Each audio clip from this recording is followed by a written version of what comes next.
everybody. Last time I was on here, I defeated Rudania, that giant beast over there. Anyways, in this episode, today we're going to be preparing to head to the next region, as it does require a bit of preparing. But what you're going to want to do first is try to teleport to the Akala region as close as you can. In this case, it'd be the Foothill Stable.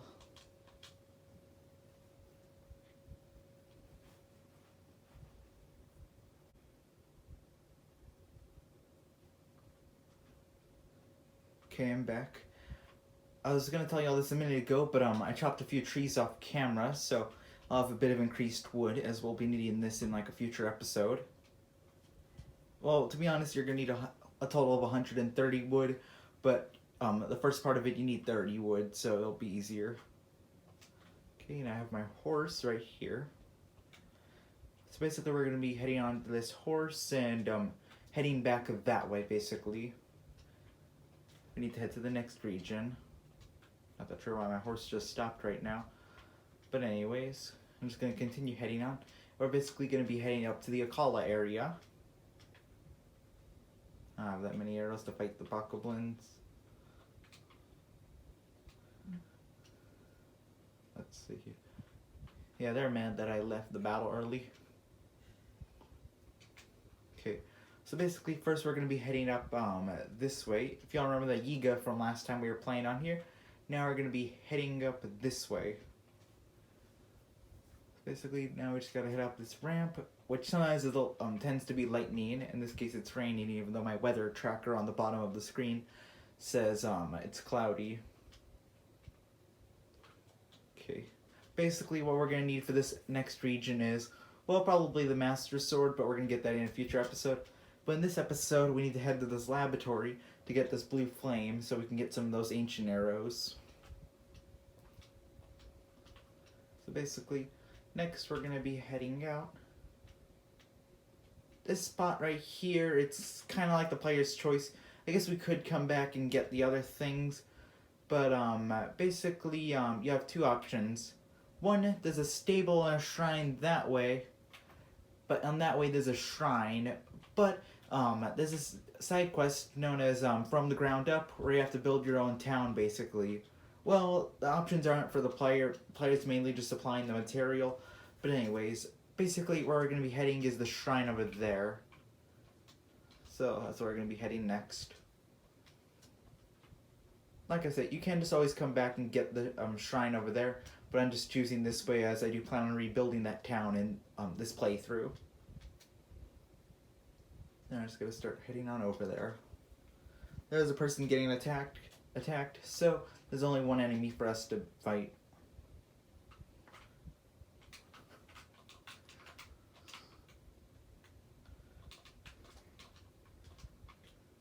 Okay, and then once he gets up and goes for his weapon, I'm going to throw that at him. And we get our free weapon. So I'm just going to talk to her and get our free reward.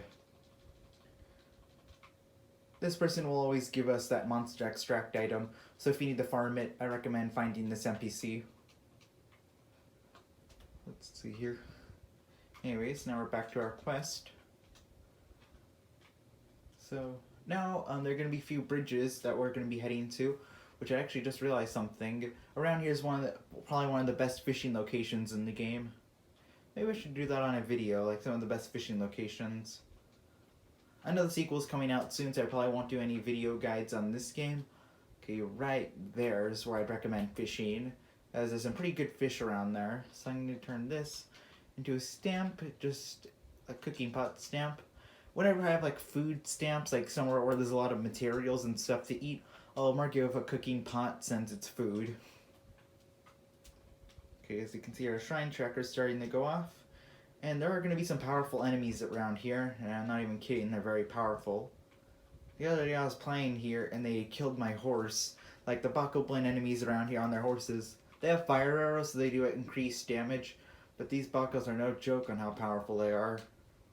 As you can see, that did way too much damage to me right now, and my weapon's on fire. So I need to escape them, like, right now. I think I lost him, but man, that does way too much damage. Those bokoblins also have really good bows, so it's kind of hard to deal with them.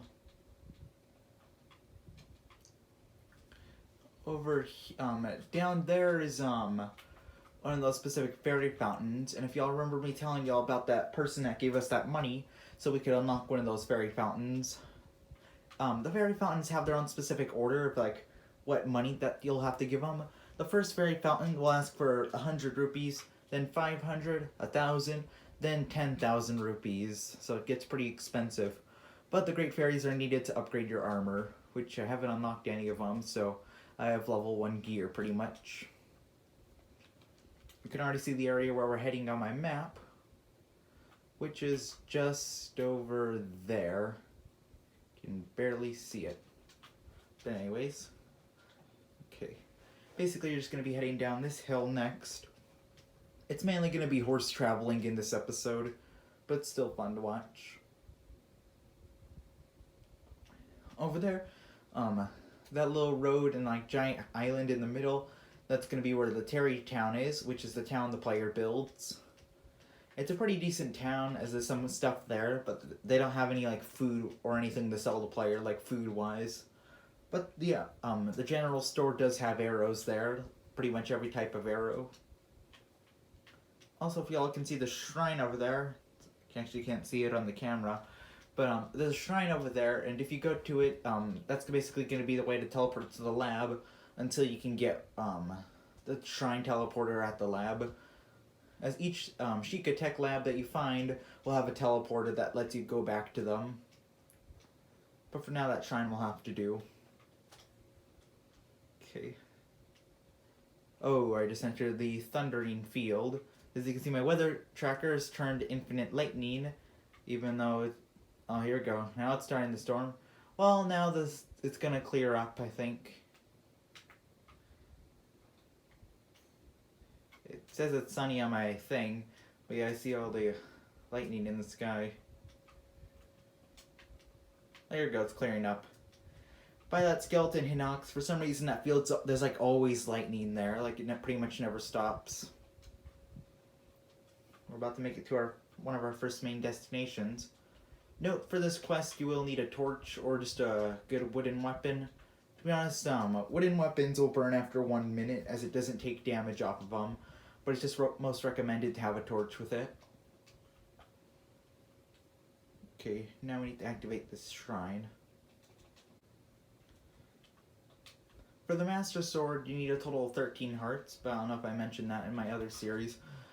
At the start of the series, I mentioned that I'd include all the villages in this guide series, so that's basically what I'm going to be doing.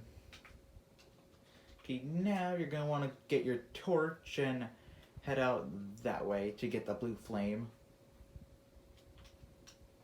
As you can pretty much skip most of the cutscenes if you have the blue flame on you. Note that, not like in older Zelda games, it was an actual item that you'd collect in your inventory. This time it is not, so it's a bit harder to get.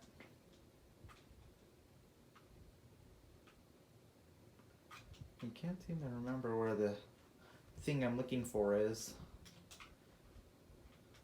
Okay, I think it's up that way. I know there are a lot of Lynels in this field, so I have to be careful of them. Okay. Oh yeah, it's definitely up this way. Yep. Okay. You're also gonna make sure it's always sunny on your little weather tracker, which I think there's some future lightning coming up. But it's really sunny, so it should be good. These little lanterns, basically we're gonna be lighting those with the blue flame. Pretty sure most people already know about this quest, but just in case you don't, basically you gotta get a blue flame at this little ancient furnace, which is just nearby, and we're gonna light up all the torches until we get to the laboratory. Now the reason they need this blue flame and to light it is because they have this robot inside of it which will cook up ancient arrows and stuff like that for the player. But the thing is, it's not powered up, and the blue flame's pretty much the only thing that can power it up. Okay, I already see some enemies. There are a lot of powerful enemies around here. To be honest, this part I've never figured it out on how should the player get up here.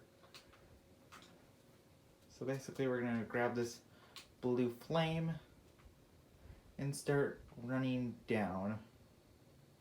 basically gonna want to head down this way. Mainly, it's better to look for your first flame torch over here. Like I said, I've never figured this thing out, like how to get the horse to get up there. Of course, I've done it, but I just always forget the way. Okay, now I can't really call my horse over. This is frustrating. Oh, no. His weapon has blue fire, which means it does increase damage. Where's my horse? Okay, I got the blue flame now. Now we just gotta run past him. Okay, that was a close one. But basically, you just gotta light a torch, and then, basically the torches serve as checkpoints for the player in case it starts raining on them. But, I think we'll be good.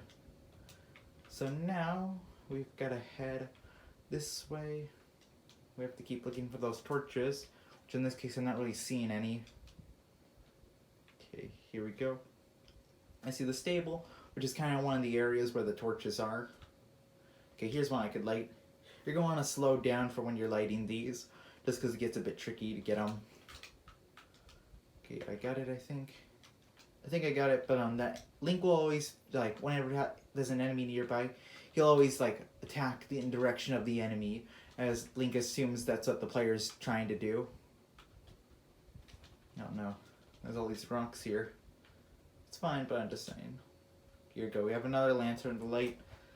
But whenever there's a direction of an enemy and, like, Link sees that enemy, he'll always try to fight that enemy. Okay. Here's pretty much the home stretch of it. There's a powerful guardian up on the cliff, but he shouldn't be that hard to deal with. Now we've got to head up there to the tech lab. There's the guardian. He's pretty much always going to notice the player, so you just got to run as fast as you can. If you're moving sideways, you can't shoot the player.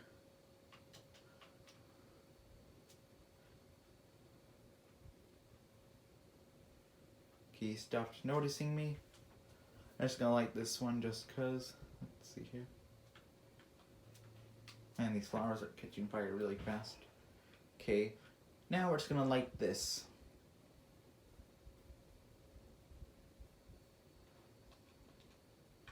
Okay, now you're free to just put out the blue flame. I'm gonna quit my Spiked Baco Club. And he appears here. Originally, it'd just be this robot, and when you talk to it, he'd be behind the door asking what you're doing here. And then you talk to him and he'd tell you to do the blue flame. But anyways, I think this is just cutscene stuff, so I'm just gonna skip it. I believe he'll just give me my reward. And as you can see, he just gave me my 3 ancient arrows. Okay, now what we have to do is talk to his ancient oven, which is also that robot I mentioned from earlier. Okay, basically now we can buy ancient arrows from him. Well, we have to craft them using specific materials. Which in this case I can get 1. At the Yiga clan hideout, which is going to be the area we head to next, there are 7 guards, but even yet some of them are easy to pass by. I'm just doing this for an extra safety step. Okay, well, I have the ancient arrows now. Okay, another thing I could do is go sell my stuff before I finish the video. There's actually a few more videos I'm going to have to add to the series, just because I did say this would be the perfect Breath of the Wild guide. Okay, now I'm looking for Beetlee. Okay, here we go, we found Beetlee. The videos I'm mainly going to be doing are, one of them's going to be for the Master Sword. Oh look, he just gave us an ancient arrow, because of Customer Appreciation Day, which only comes once in this game. But anyways, I'm just trying to see how many arrows I can buy. Okay, now I'm going to start selling stuff.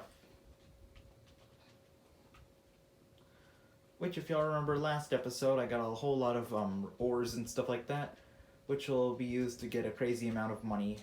I didn't mean to buy stuff from him. Man, ores are worth a lot of money in this game. I also have some amber I could buy. Well, actually sell them. That's a lot of rupees I have now, which is perfect because I said we need 600 rupees and the ancient arrows for the next episode. Well, that's going to finish up this episode of this Breath of the Wild series, so please like and subscribe if you enjoyed. Goodbye.